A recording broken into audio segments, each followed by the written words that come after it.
నమస్తే, నేను మీ Ashok Kumar. Welcome to our channel. ఇవాళ మనం తీసుకున్నటువంటి టాపిక్ ఏంటంటే, గుంటూరు కారం అనే సినిమాలో ఒక ఎంపీ వేల కోట్లు ప్రజల యొక్క డబ్బు ఎగ్గొట్టేసి, అంటే ముందు అప్పుగా తీసుకోవడం, దాన్ని ఎగ్గొట్టేసి ఏదో ఒకటి లాలూచిగా చూపించడము, ప్రజలకు చెందాల్సిన డబ్బుని ఆయన దారులు మళ్లిస్తూ జరుగుతూ ఉంటుంది. ఫైనల్గా ఆ సినిమాలో ఉన్నటువంటి హీరో మహేష్ బాబు డబ్బుని పేదలకు లేకుండా ఉంటాడు, గవర్నమెంట్కి అందజేస్తూ ఉంటాడు.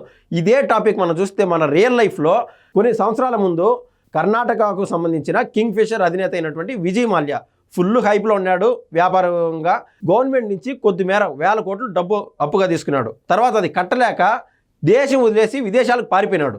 అప్పటి నుంచి ఆ డబ్బుని వెనక్కి తీసుకోవడానికి మన దేశానికి సంబంధించిన ప్రభుత్వం ఏదైనా ఉండొచ్చు అటు కాంగ్రెస్ ఇటు బీజేపీ శత విధాల ప్రయత్నం చేస్తున్నారు. ఆ డబ్బుని రీకలెక్ట్ చేయలేకున్నారు. ఇదే కోవలో నీరవ్ మోడీ ఇటువంటి వాళ్ళందరినీ మనం చూస్తూనే ఉన్నాం. కానీ ఇప్పుడు కొత్తగా అందినటువంటి వార్త ఏంటంటే, ఒక ముఖ్యమైన వ్యక్తి, ఆయన పేరు మొహల్ చోక్సీ, ఆయన అరెస్ట్ చేశారు. ఈయన కూడా విజయ్ మాల్యా అదేవిధంగా నీరవ్ మోడీకి చెందిన ఆ కోవలకు చెందినటువంటి వ్యక్తి. అసలు ఆయన ఏం చేశాడో, అసలు ఆయన అరెస్ట్ అయినాడా లేదా, ఆ విషయం అనేది మనం తీసుకున్నటువంటి కీలకమైన టాపిక్. మనతో పాటు ఇది పూర్తిగా డిస్కస్ చేయడానికి షణ్ముఖ్ గారు ఉన్నారు. నమస్తే షణ్ముఖ్ గారు.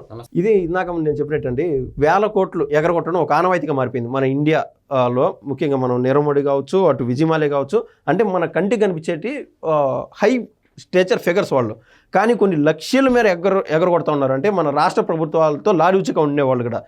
ఈయన అరెస్ట్ అయినాడు. ఇది మన దేశంలో ఉన్నటువంటి ఏదైతే వ్యాపారవేత్తలు ప్రభుత్వాలకి మోసం చేసి డబ్బులు ఎగరగొట్టాలా అనుకునే వాళ్ళకి చెంపపెట్టుగా ఉంటుందా? ఖచ్చితంగా అండి.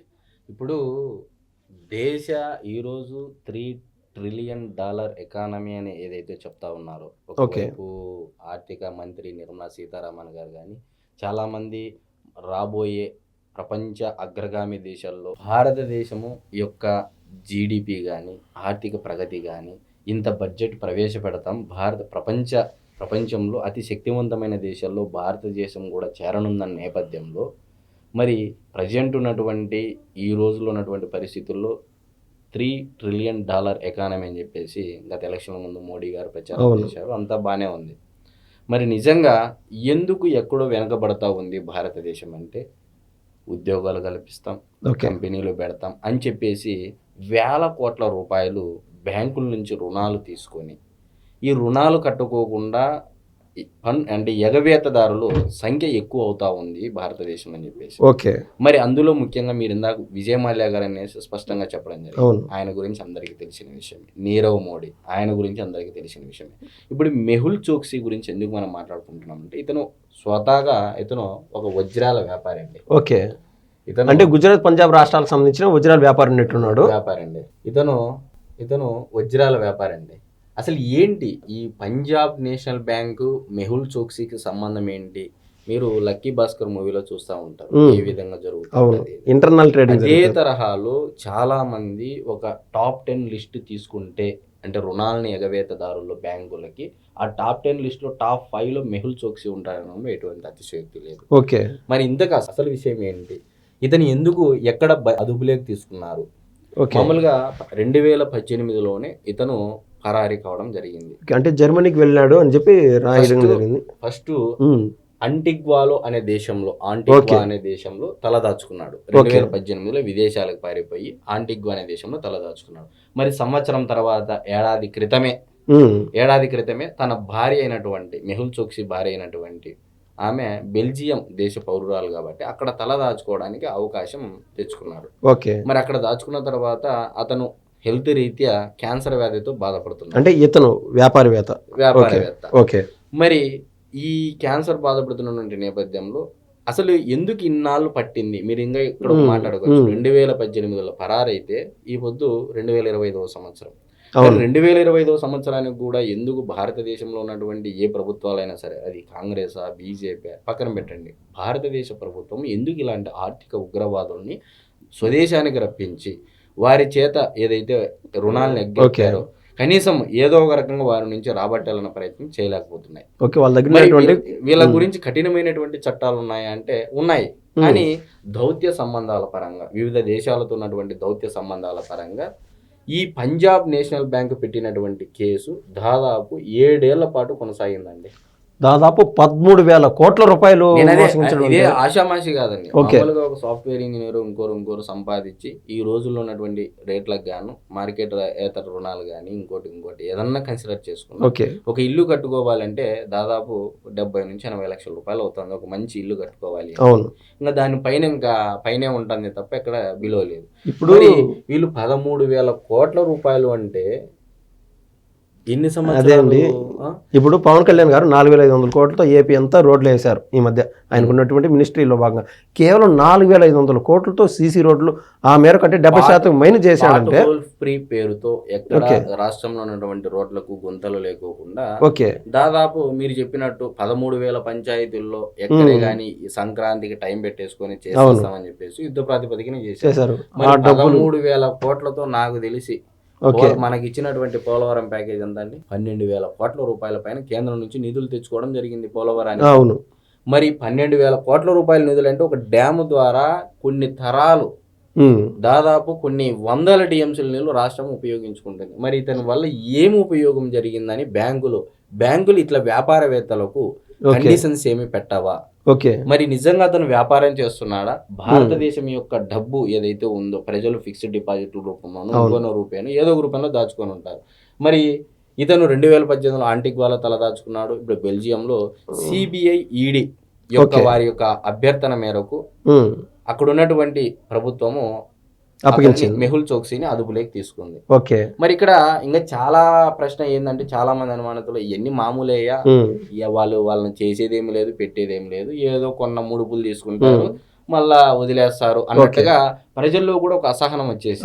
మరి నిజంగా నేను చెప్పేది ఏంటంటే మెహుల్ చోక్సీని మనం ఇండియాకి తీసుకురావాలి అంటే ఆ దేశంలో ఉన్నటువంటి ఇప్పుడు అతను ఏ దేశంలో తలదాచుకుంటున్నాడు, అక్కడ పర్మనెంట్ సిటిజన్షిప్ ఉందా? ఇప్పుడు కొన్ని యూరప్ కంట్రీస్లో కొన్ని $1 మిలియన్ పెట్టుబడి పెట్టి అక్కడ మేము ఉద్యోగాలు కల్పిస్తామంటే ఆ దేశ చట్టాలు చాలా బలంగా ఉన్నాయి. ఆ దేశాలు ఇతను అప్పగించడానికి ఒప్పుకోవు.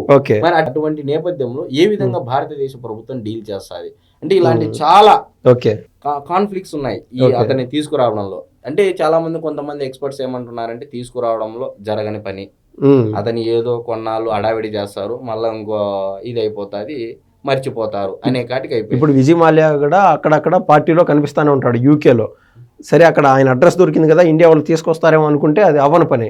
ఈ చట్టాలు ఇంత బలహీనంగా ఉన్నాయి. మరి మీరు చూడండి, మరి నిజంగా మెహుల్ చోక్సీ ఎక్కడ బ్యాంకుల ద్వారా చెల్లింపులు చేయాల్సి వచ్చింది, ఏ విధమైనటువంటి స్కామ్ జరిగింది క్లియర్ గా ఉందండి. మీరు బాగా గమనించినట్టయితే ఎల్ఓయులు ఎఫ్ఎల్సీలతో మోసము అని. చోక్సీ అతనికి చెందిన గీతాంజలి జెమ్స్ సంస్థ తదితరులు పిఎన్బిని బ్యాంకుకు చెందిన కొందరు అధికారుల సాయంతో మోసగించారు. క్లియర్ గా ఉంది. బ్యాంకుకు చెందిన కొందరు అధికారులు నిందితులు బ్యాంక్ అధికారుల సాయంతో మోసపూరితంగా లెటర్స్ ఆఫ్ అండర్ టేకింగ్ అంటే ఎల్ఓయు పొందారని, నిర్దిష్ట పద్ధతులు పాటించకుండా foreign letter of credit FLC పెంచుకున్నారని, తద్వారా బ్యాంకుకు తీవ్ర నష్టం కలిగించారని దర్యాప్తు సంస్థలు ఆరోపిస్తున్నాయి. ఇప్పుడు మీరు ఇక్కడ చెప్పారు ఎల్ఓయు ఎఫ్ఎల్సి, అసలు ఇంతకీ ఎల్ఓయు అంటే ఏంటి? ఎల్ఓ ఏంటంటే ఏంటంటే ఒక బ్యాంకులో ఒక ఖాతాదారుడికి ఒక బ్యాంకులో ఖాతా ఉంటుంది. ఆ బ్యాంకు ద్వారా విదేశీ బ్యాంకులకు చెల్లింపులు జరపాలి అంటే ఆ బ్యాంక్ ఇచ్చేటువంటి చెల్లింపు గ్యారెంటీ ఏదైతే ఉందో అది ఎల్ఓయు అంటారు. ఇక్కడ కూడా అది కూడా క్లియర్ గా ఉంది. ఒక ఖాతాదారుడి తరపున ఒక బ్యాంకు మరో విదేశీ బ్యాంక్ ఇచ్చే చెల్లింపు గ్యారెంటీని ఎల్ఓయు అంటారు. ఒకవేళ ఖాతాదారుడు విదేశీ బ్యాంకుకు చెల్లింపు జరపడంలో విఫలమైన పక్షంలో ఎల్ఓయు జారీ చేసిన బ్యాంకే ఆ చెల్లింపు జరపాల్సి ఉంటుంది. మరి ఎంత మేర పంజాబ్ నేషనల్ బ్యాంకు వీళ్ళు ఎగ్గొట్టినటువంటి రుణాలను కట్టింది అసలు వడ్డీతో? ఎఫ్ఎల్సీ ఆధారంగా పొందిన రుణాలని నిందితులు చెల్లించిన కారణంగా పంజాబ్ నేషనల్ బ్యాంకు 6,344.97 కోట్లు అసలుతో పాటు వడ్డీ ఆయా బ్యాంకులకు చెల్లించాల్సి వచ్చిందని సిబిఐ తన ఛార్జ్ షీటులో పేర్కొంది. చోక్సీకి వ్యతిరేకంగా దాఖలైన కేసులో ఈడీ 2,565.9 కోట్ల విలువైన ఆస్తులను జప్తు చేసింది. ఈ ఆస్తులను విక్రయించి సొమ్ము చేసుకోవడానికి కోర్టు కూడా అనుమతి మంజూరు చేసింది. అంటే మొత్తం మీద 6,300 కోట్ల ఒక పక్క 2,500 అంటే దాదాపు 9,000 కోట్ల మేర జమ అయింది. కానీ మొత్తం ఎఫెక్ట్ వచ్చి పంజాబ్ నేషనల్ బ్యాంక్ పైన పడింది. ఇప్పుడు చూడండి, ఇక్కడ బ్యాంకుకు చెందిన కొందరు అధికారుల సాయంతో మోసగించారు. ఇప్పుడు మీరు చూడండి, ఎక్కడే గాని అధికారులకు సంబంధించి బ్యాంకుకు వాళ్ళు రిలేటెడ్ మోసం జరిగింది తప్ప దానికి ఫస్ట్ స్టెప్ ఇనిషియేట్ అయినది బ్యాంకుకి సంబంధించి. ఓకే, మరి నేనేమంటున్నానంటే బ్యాంకులకు కూడా కఠినతరమైనటువంటి నిర్ణయాలు పెట్టాలి. అటు ఆర్బీఐ అయినా కానీ భారతదేశ ప్రభుత్వము ఈ విధమైనటువంటి మోసాలు చేయకోకుండా భవిష్యత్తులో ఏ వ్యక్తి అయినా ముందుగా అతని యొక్క ఆస్తులను పరిగణలోకి తీసుకొని ఆ ఆస్తులు ఎంత మేర ఉంటాయి, దాని యొక్క వాల్యూ కట్టి దానిలో 50% మాత్రమే రుణాలు ఇవ్వాలి.